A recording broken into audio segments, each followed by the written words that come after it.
बिस्मिल्लाहिर्रहमानिर्रहीम। मैं हूं उमर हयात खान और आप देख रहे हैं उमर हयात खान का ऑफिशियल यूट्यूब चैनल। और आज जुमेरात का दिन है और इसके साथ साथ शाबानुल मुअज़्ज़म की 9 तारीख़ है। और आज हम आपसे बात करेंगे तहरीक लब्बैक पाकिस्तान के हवाले से कुछ अहम ख़बरें जो हैं वो हम हिस्सा बनाएंगे आज के वीलॉग का। और कुछ ऐसी बातें हैं कि जिनके हवाले से जो है वो चीज़ें जो हैं वो बेहतर हो रही हैं। हमारी ये इत्तलात हैं कि कुछ मामलात बेहतरी की जानिब गामज़न हैं और आइंदा आने वाले 2 से 3 दिनों में कुछ अहम ख़बरें जो हैं वो आपको सुनने को मिलेंगी तहरीक लब्बैक के हवाले से। और जहाँ तक हम बात कर रहे हैं तहरीक लब्बैक और हुकूमत के दरमियान जो मुज़ाकरात हैं उनका आगाज़ भी हो चुका है, लेकिन बराह रास्त ये मुज़ाकरात तहरीक लब्बैक के साथ नहीं हो रहे, लेकिन तहरीक लब्बैक के हवाले से ये मुज़ाकरात हो रहे हैं। और इसमें जो मुफ्ती आज़म पाकिस्तान है मुफ्ती मुनीबुर रहमान, वो इस वक्त बड़ा अहम किरदार अदा कर रहे हैं। और आज जो है वो अहम इजलास होने जा रहा है कमेटी का, जो कमेटी तहरीक लब्बैक के हवाले से बनाई गई थी। और इस कमेटी के इजलास में जो है वो हुकूमती अहम शख्सियात भी शरीक होंगी और इसके साथ साथ कुछ अहम जो मामलात हैं उन पर डिस्कशन भी होगी।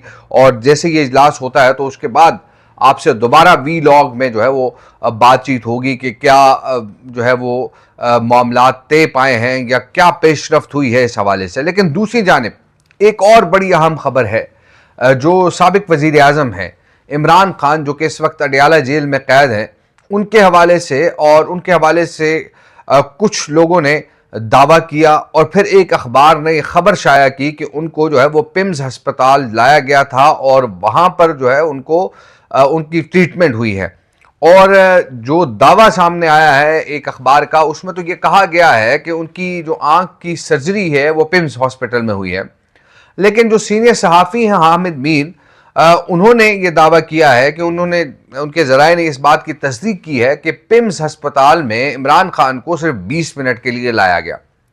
और जब हमने अपने ज़राए से मालूमात हासिल करने की कोशिश की तो आज से 4 दिन कबल, यानी ये जो हफ्ता या इतवार की दरमियानी शब की बात हो रही है, लेकिन आज से 4 दिन कबल जो है वो पिम्स हस्पताल से डॉक्टर्स का एक जो वफ्द है वो अडयाला जेल गया और वहां पर इमरान खान का तिब्बी मुआयना किया गया। लेकिन वहां जरा ये बताते हैं कि वहां इमरान खान के तिब्बी मुआयने के वक्त इमरान खान ने बाकायदा तौर पर यह कहा कि वो अपना जो तिब्बी मुआयना है वो पिम्स के डॉक्टर से नहीं करवाएंगे, बल्कि शौकत खानम के जो डॉक्टर्स हैं और ख़ास तौर पे डॉक्टर फैसल, तो उनको बुलाया जाए, उनसे वो तिबी मुआयना जो है वो करवाएंगे। अब ये चीज़ें क्यों हो रही हैं, या इमरान खान की तबीयत नासाजी के हवाले से चेमेगोइयाँ की जा रही हैं। अब जाहिर सी बात है कि इमरान खान से मुलाकात पे कई अरसे से पाबंदी है। नवंबर में एक मुलाकात हुई थी और उसके बाद अब तक ये मुलाकात नहीं हुई। और फिर हमने ये देखा कि इमरान खान का जो ट्विटर अकाउंट है यानी एक्स अकाउंट, वो खामोश है।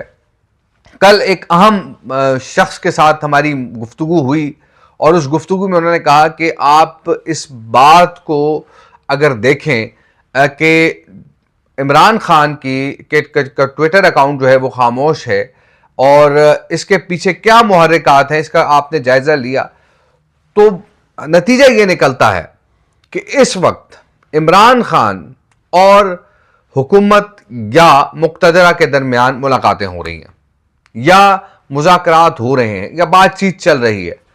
लेकिन हमने जब अपने ज़राए से मालूमात हासिल करने की कोशिश की तो हमें यह बताया गया कि ये जो मुज़ाकरात हैं या ये जो पैगाम रसानी है ये बुशरा बीबी के ज़रिए हो रही है।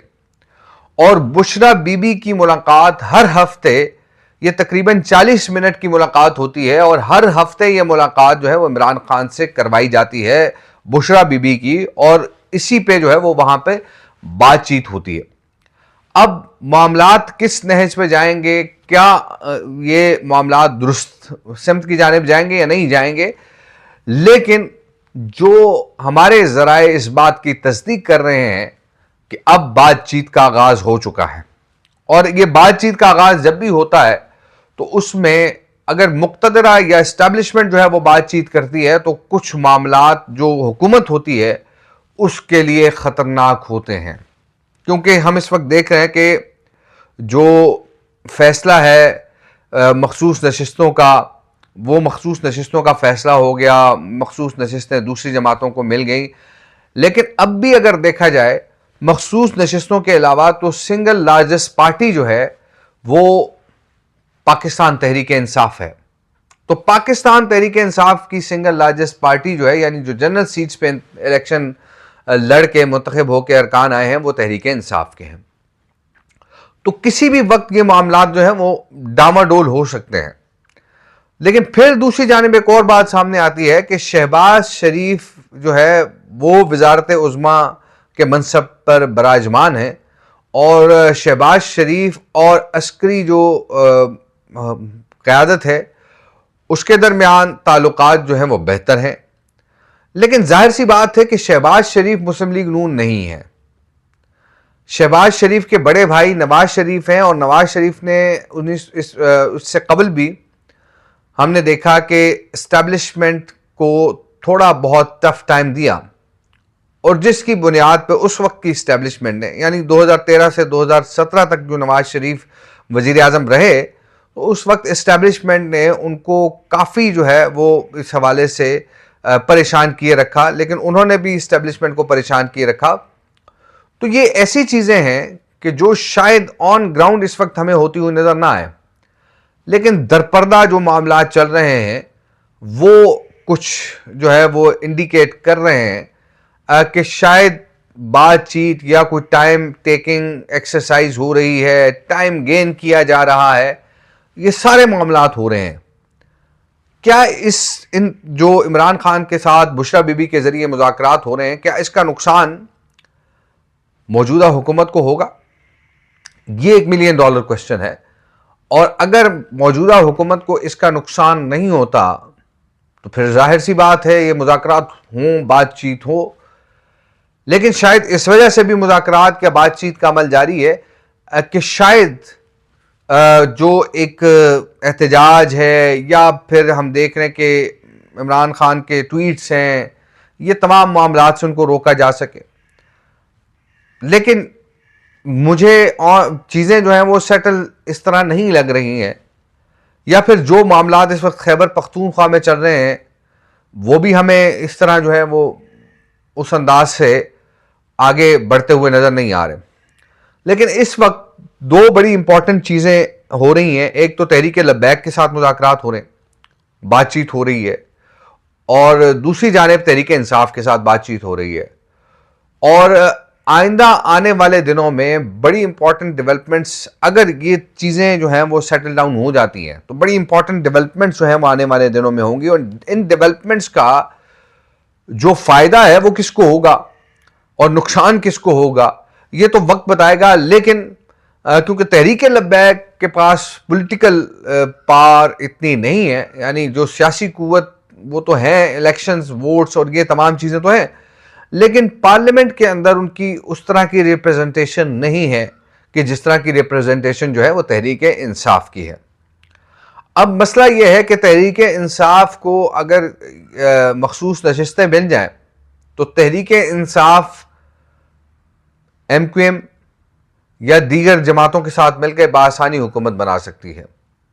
लेकिन मसला यह है कि क्या इमरान खान जो है वो वजीर आजम बन सकते हैं या नहीं। यह सबसे बड़ा एक सवाल यह भी है कि क्या इमरान खान के वजीर आजम बनने के इम्कानात हैं। तो अब तक जो मेरे ज़राए इस बात के हवाले से खामोश भी हैं, लेकिन कुछ लोग दबे अल्फाज में बात करते हैं। वो ये कहते हैं कि इमरान खान की अब कोई गुंजाइश नहीं है।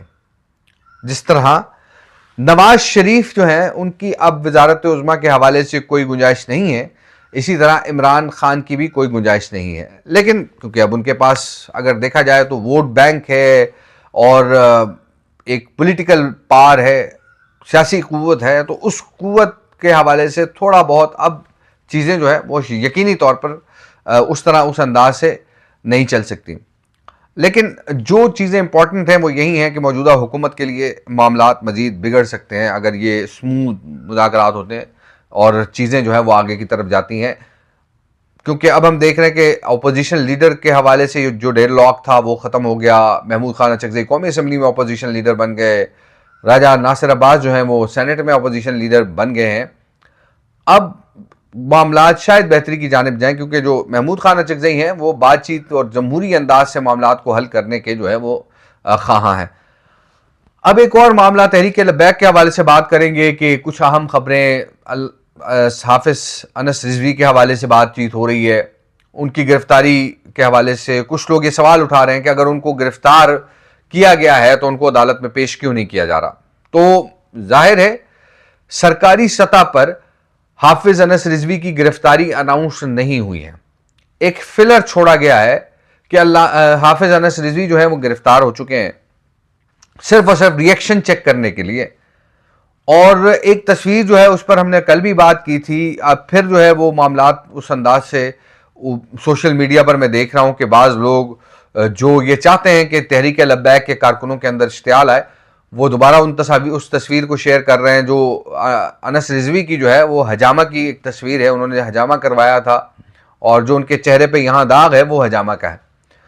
तो ये ऐसी चीज़ें हैं कि इसकी वजह से लोगों के अंदर इश्तियाल पैदा करने की कोशिश की जा रही है। हालात तहरीक लब्बैक के लिए भी साजगार नहीं है, लेकिन जो हम मुफ्ती मुनीब रहमान साहब की कोशिशें काविशें देख रहे हैं उससे हमें यह लगता है कि आइंदा आने वाले दिनों में तहरीक लब्बैक के जो कारकुन हैं उनको अदालतों से रिलीफ मिलेगा। जैसे हमने पिंडी के हवाले से कहा कि 200-250 जो कारकुनान हैं उनको रिलीफ मिला है, रहनुमाओं को रिलीफ मिला है। और अब आइंदा जो है, अब जाहिर है कुछ लोग ये कहते हैं गिरफ्तारियां हो रही हैं। तो मेरी जो है वो सीनियर पुलिस ऑफिशियल से बात हुई पंजाब के ख़ास तौर पे, तो उन्होंने मुझे ये कहा कि अब जो लोग एफआईआर में नामजद हैं, जिनके नाम मौजूद हैं, उनको गिरफ्तार तो किया जाएगा और उनको गिरफ्तार करके अदालतों में पेश किया जाएगा। अदालतें जो है वो इस बात का फैसला करेंगी कि ये कसूरवार हैं या बेगुनाह हैं।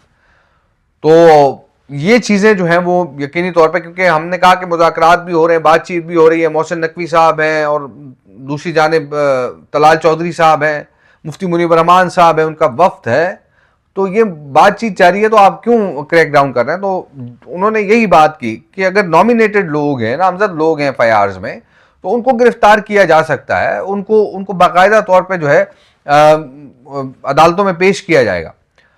लेकिन अब जो मामलात अनस रिजवी के हवाले से बात हो रही थी, तो सवाल ये होता है कि अगर उनको गिरफ्तार किया गया है तो अदालत में पेश क्यों नहीं किया जाता। तो मैंने यही बात की कि सरकारी अनाउंसमेंट होगी, उसके बाद अनस रिजवी को अदालतों में पेश किया जाएगा। हाफिज साद रिजवी और हाफिज अनस रिजवी पे 2 जगहों के मुकदमात का तो मुझे मालूम है कि शेखुपुरा में उन पर इंसदाद दहशतगर्दी एक्ट के तहत 780A के तहत 44 मुकदमात दर्ज हैं। 11 मुकदमात जो हैं वो लाहौर में दर्ज हैं। तो ये कुल 55 मुकदमात हैं जो मेरी नॉलेज में हैं। और दूसरी जानिब हम ये भी देख रहे हैं कि उनका नाम जो है वो PINIL में डाल दिया गया है। ये स्टॉप लिस्ट है और जब अगर मुल्क से कोई बाहर जाना चाह रहा हो तो वो बाहर नहीं जा सकता। तकरीबन ये 270 या 290 नाम हैं तहरीक लब्बैक के लोगों के जो स्टॉप लिस्ट में डाले गए हैं। इसमें से पहले तहरीक इंसाफ के लोगों के नाम हैं, फिर सहाफ़ियों के नाम हैं, लेकिन ये 290 के लगभग जो है वो तहरीक लब्बैक के लोगों के नाम हैं। लेकिन अगर मामलात बेहतर होते हैं, आगे बढ़ते हैं, तो ये तमाम नाम PNIL से भी निकल जाएंगे और फिर हम ये भी देखेंगे कि अदालतों से भी जो है उन लोगों को रिलीफ मिल जाएगा। और फिर साथ साथ जो है जो तहरीक लब्बैक पर पाबंदी है वो भी ख़त्म हो जाएगी, क्योंकि अब पहला मुतालबा यही सामने आ रहा है कि तहरीक लब्बैक पर जो पाबंदी है उसको ख़त्म किया जाए।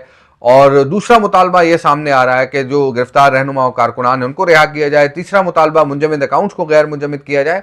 चौथा मुतालबा यह है कि जो अमलाक सील की गई हैं, जो प्रॉपर्टी सील की गई उनको रीसील किया जाए।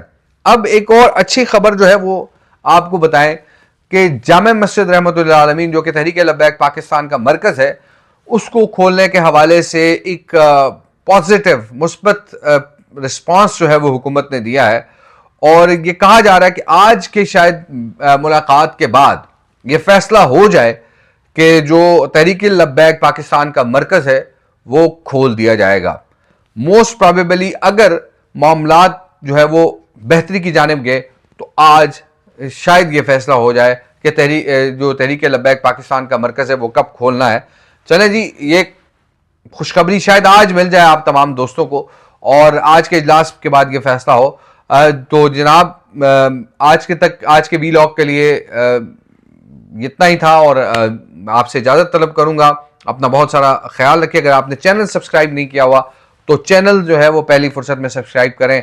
अपनी दुआ में याद रखें। अल्लाह निगहबान।